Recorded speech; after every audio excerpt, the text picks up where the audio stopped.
Hello guys and welcome back to my channel. Today I want to cover the Power Reaper build for War vs World. Reaper is a very strong damage class and also one of the best corruption class, meaning that you can remove a lot of boons from enemies and also doing a lot of damage while also being fairly tanky because you have the Reaper Shroud, which is basically a second life. Before I start, I want to tell you that this build will not be affected by any changes in the next patch, so this is why I decided to cover it.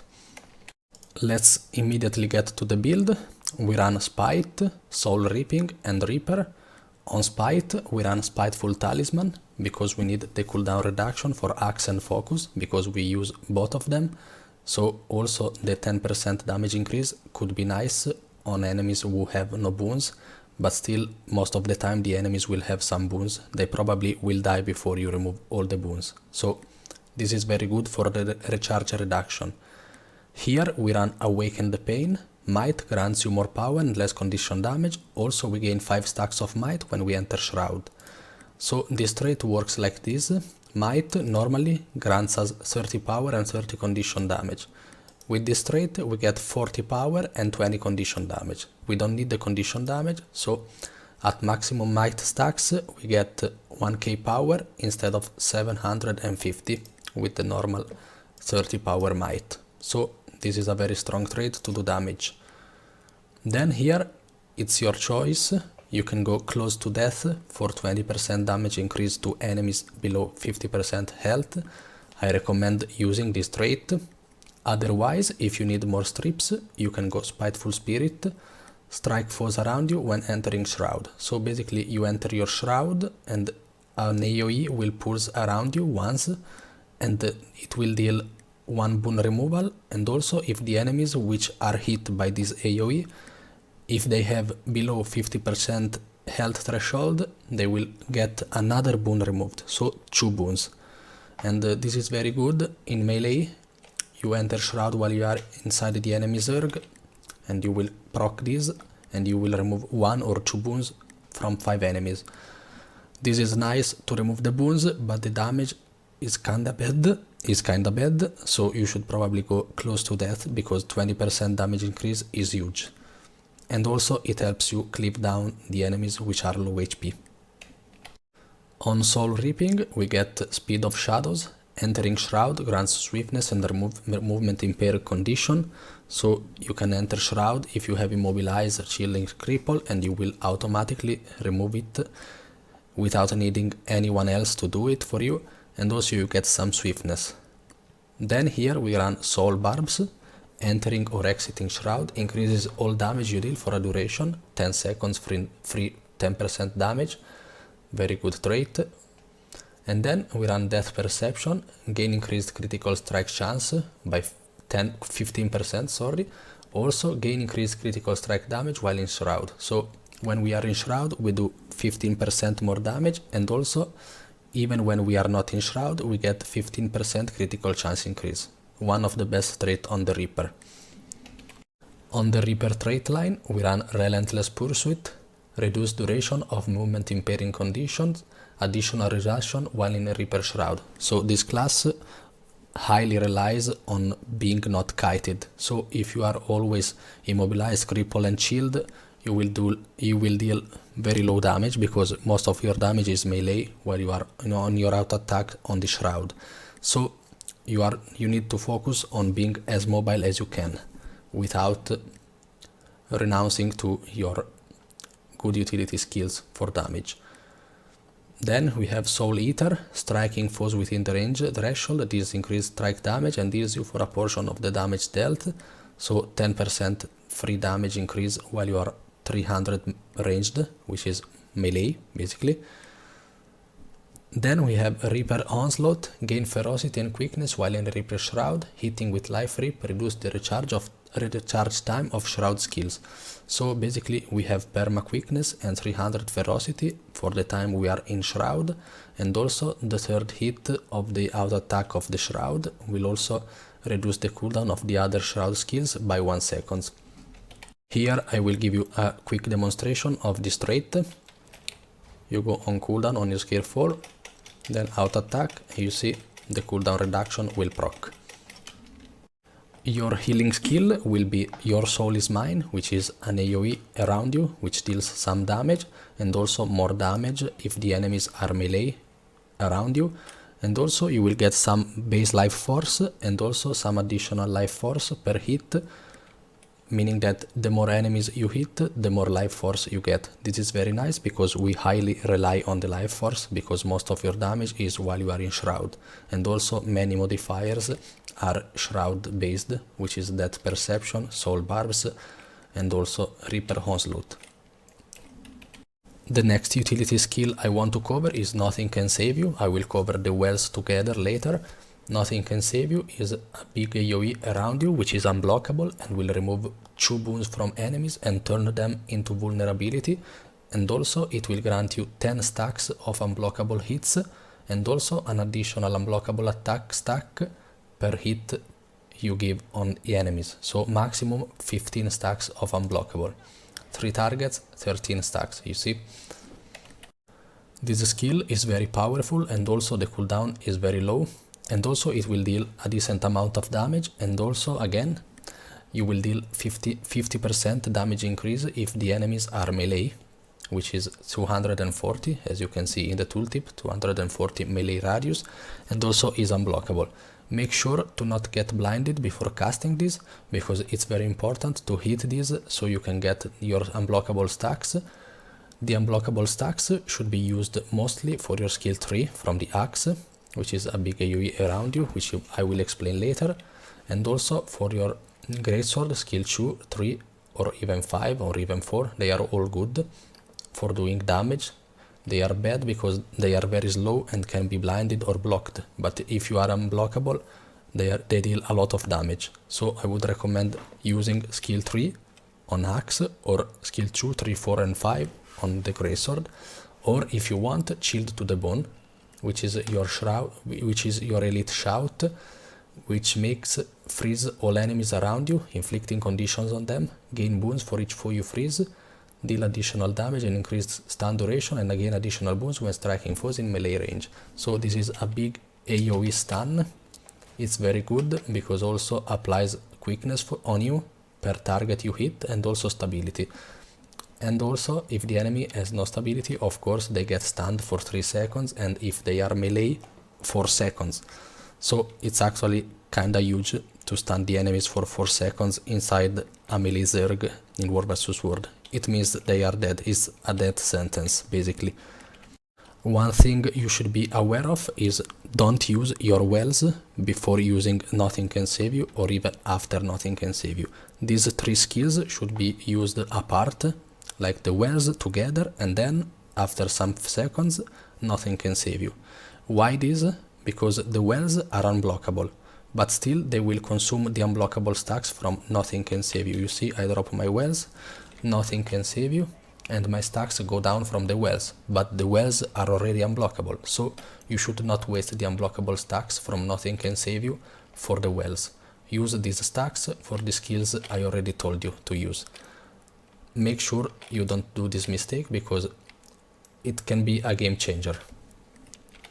In fact, since there is a lot of phages in War vs World, being able to do unblockable damage is huge, and this is why the Power Berserker is so popular, because it has Signet of Might, which makes its F1 unblockable, which deals a lot of damage, and also with your Blood Reckoning healing skill you can reset the F1 again and do another unblockable F1.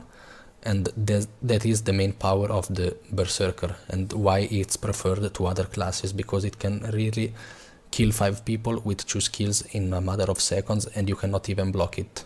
So make sure your unblockable stacks are used properly.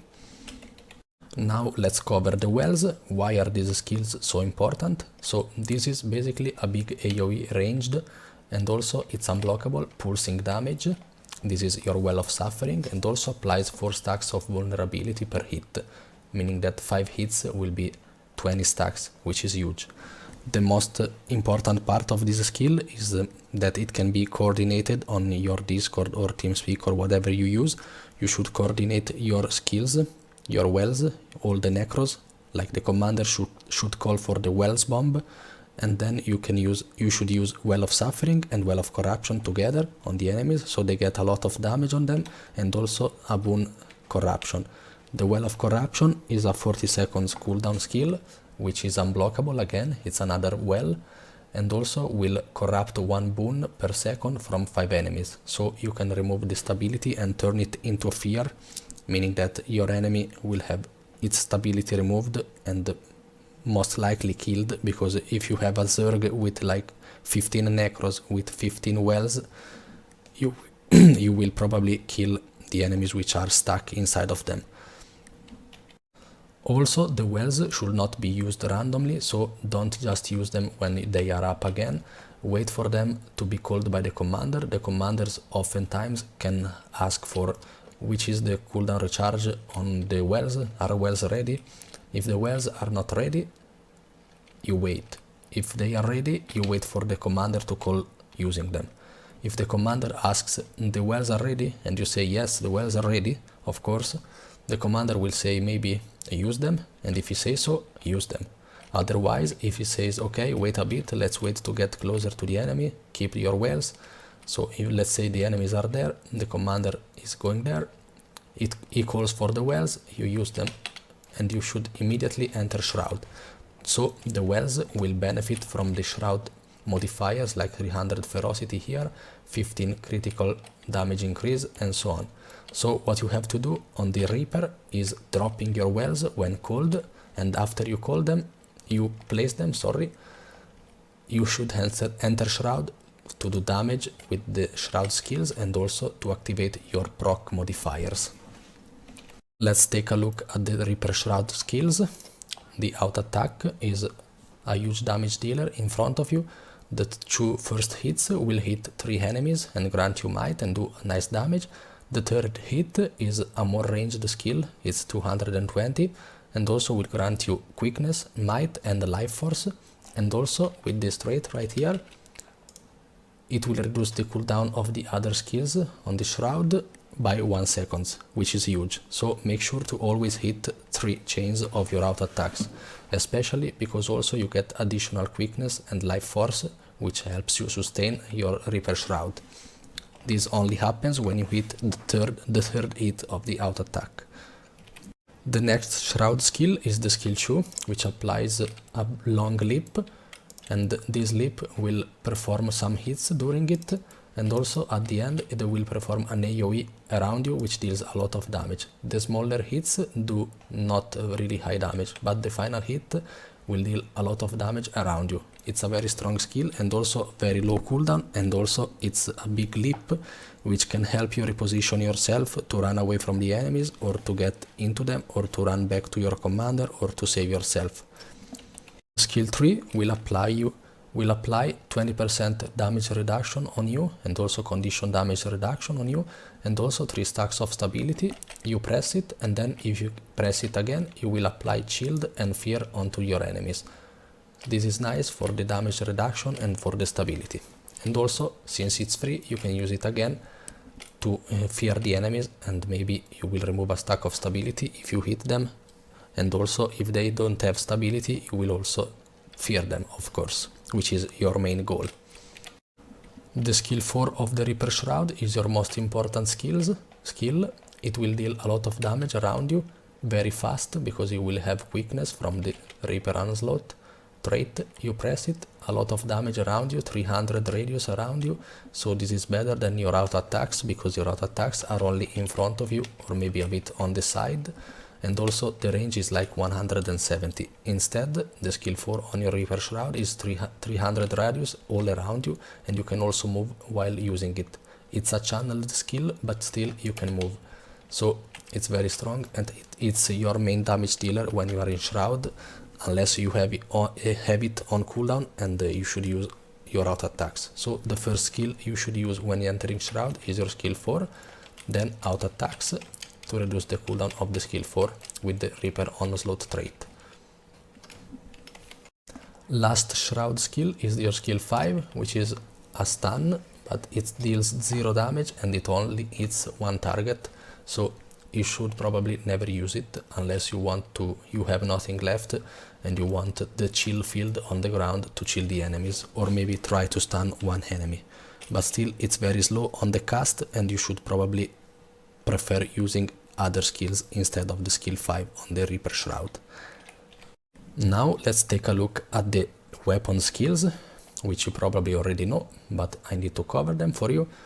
The skill 1 on the axe is vulnerability applier and also a decent amount of damage, but it is single target, so you will probably not be using this a lot. Your skill 2 is a channeled huge damage dealer, still single target, but it's very nice also to generate some life force, as you can see.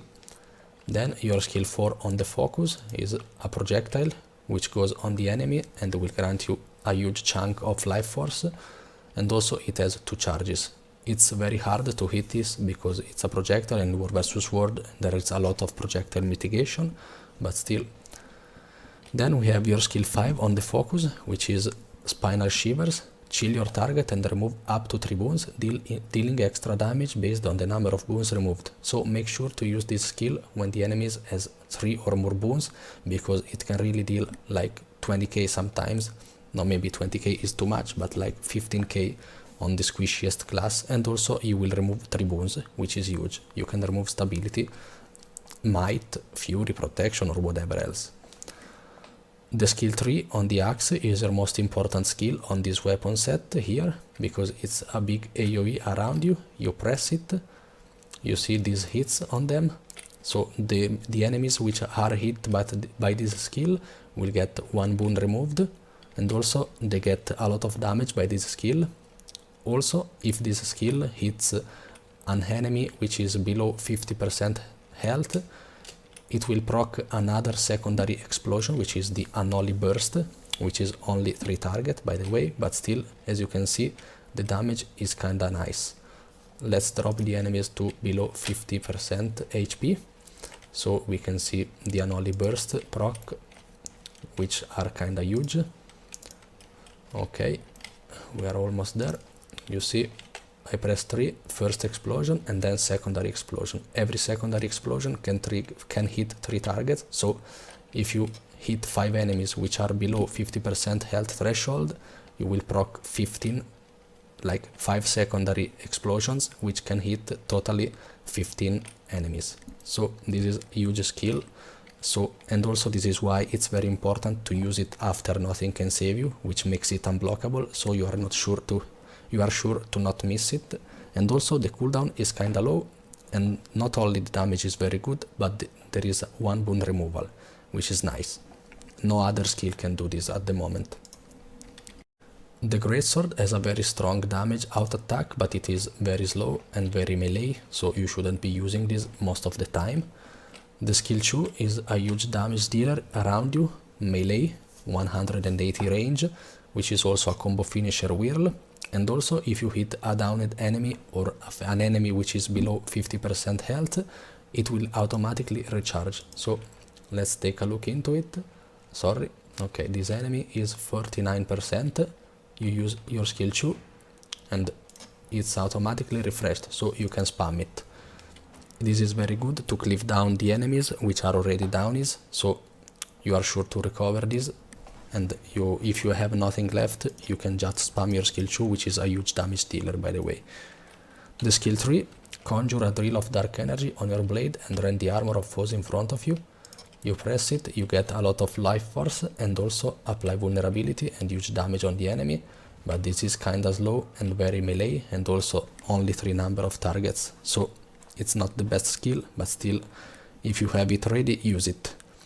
Then we have Grasping Darkness. Conjure Claws of Darkness from the shadows to attack foes, applying a condition to enemies and pulling them to you. Gain life force for each struck foe. So this is a very strong, huge pull. You press it and you pull enemies to you. And this can be used to pull enemies also from above walls. If they are free casting on you, you can use this skill. And if you are lucky or if you place it properly, you can pull down the enemies. The most important skill on your Greatsword, and basically what makes the Greatsword meta, is the Nightfall. Call down a growing column of shadows that damages and conditions foes every pulse. So you place it, you see a small pulse, which expands every 2 seconds and deals damage every 2 seconds, and also remove a boon, actually converts a boon to a condition every 2 seconds, sorry. So totally this skill can remove up to 20 boons from enemies and convert them to conditions.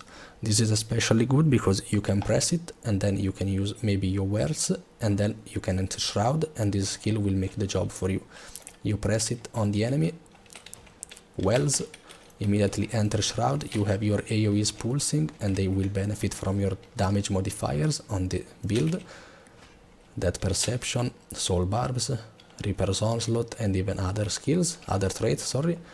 And so this is basically a third well with a 30 seconds cooldown, which deals damage, also applies blindness and chill, and also will remove a boon and convert it into a condition.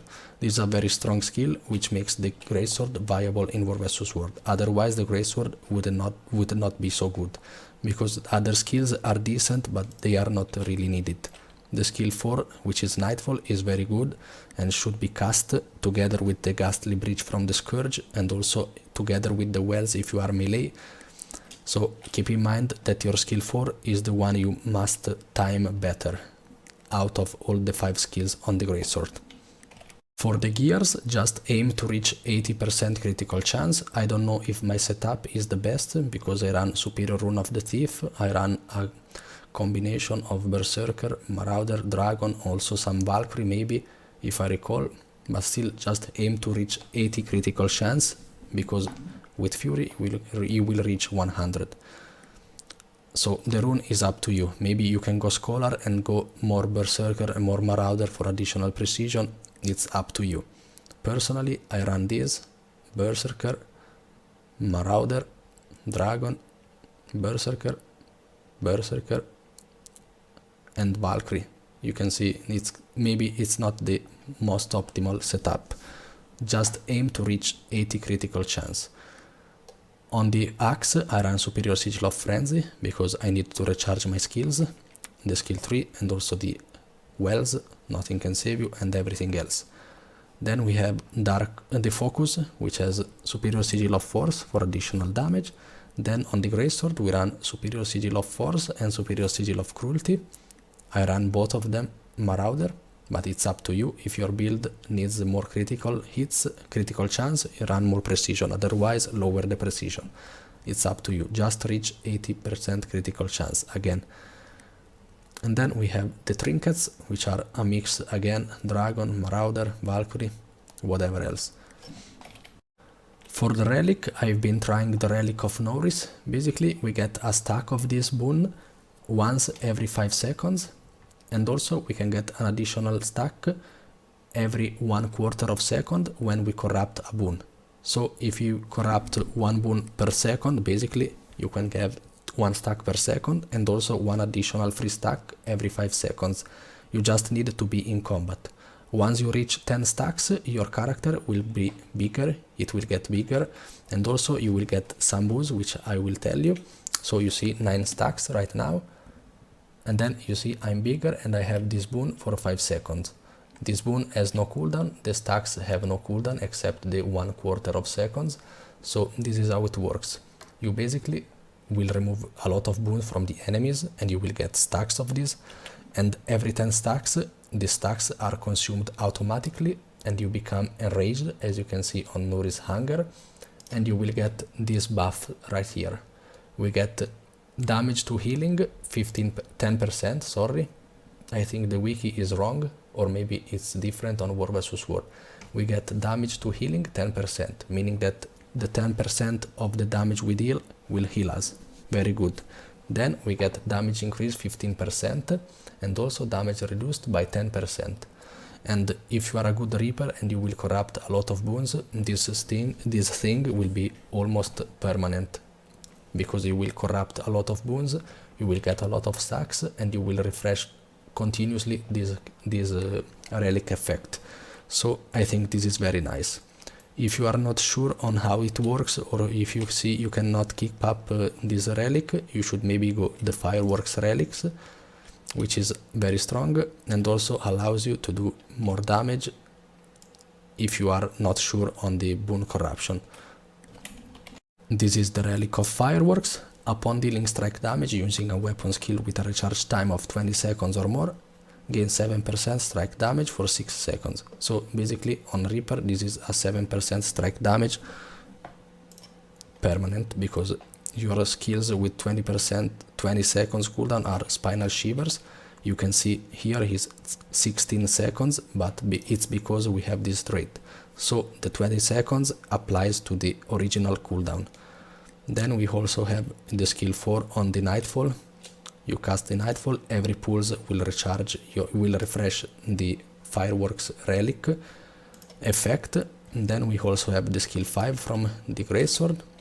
And then also we have the skill 4 from the Shroud, which is 17 cooldown right now, but it's because of this trait.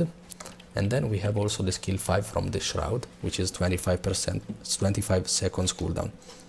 So it's up to you. In my opinion, you should run no risk, but if you are not sure and if you can see you cannot keep it up, just go for Fireworks, which is the second best option for doing damage.